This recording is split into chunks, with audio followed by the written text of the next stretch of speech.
Премиерот Христијан Мицкоски изврши увид во градежните активности на новата училишна зграда во Општинското основно училиште Гоце Делчев, лоцирана во населбата Илинден.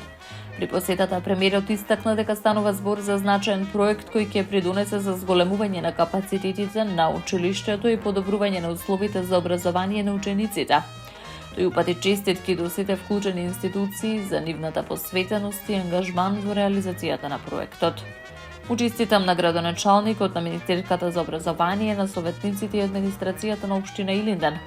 Општината се трансформира, се гради и тоа е одлично, особено кога поддршката доаѓа од граѓаните, вели премиерот.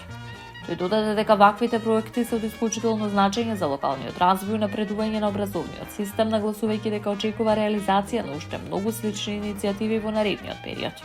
Во рамки на посетата, премиерот Мицкоски беше придружуван од Министерката за образование и наука Весна Јаневска, како и други представници на локалната самоуправа. Проектот се оценува како значаен чекор кон подобрување на образовната инфраструктура во општината и обезбедување поквалитетни услови за учениците.